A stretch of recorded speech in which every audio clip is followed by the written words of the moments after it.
নমস্কার বন্ধুরা, আজ হঠাৎই আমাকে আবার আসতে হলো আমার বাড়িতে।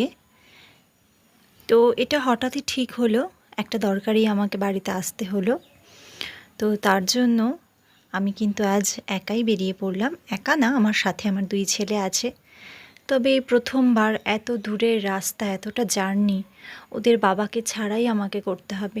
একা রাস্তায় চলাফেরা করা খুব একটা অসুবিধা হয় না, কিন্তু তা সত্ত্বেও যেহেতু 2টো বাচ্চা, ওদেরকে নিয়ে ওদের বাবা ছাড়া সামলানো আর বাসে ট্রাভেল করা সত্যিই খুব কঠিন।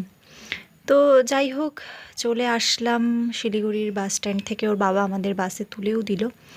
তবে ওর বাবা আজ সাথে নেই, কিন্তু আমার মাসি মেসো তারা আছেন, তারা দার্জিলিংয়ে ঘুরতে এসেছিল।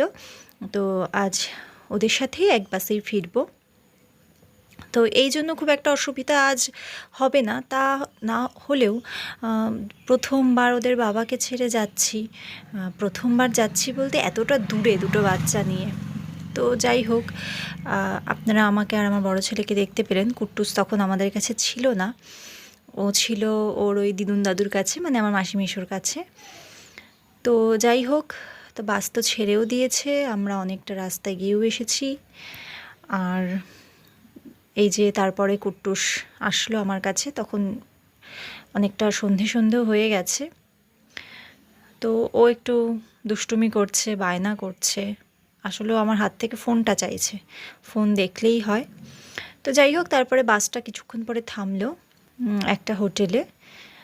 কিছুক্ষণ পরে বলতে তাও রাত 10টা হয়ে গিয়েছিল, আর আমরা বাসে উঠেছিলাম বিকেল 3:30টায়, বাস ছেড়েছিল। তো এই মালদার হোটেলটায় দাঁড়ালো গাজল। তো ওখান থেকে খাওয়া দাওয়া সেরে তারপরে আবার বাস চলতে শুরু করলো।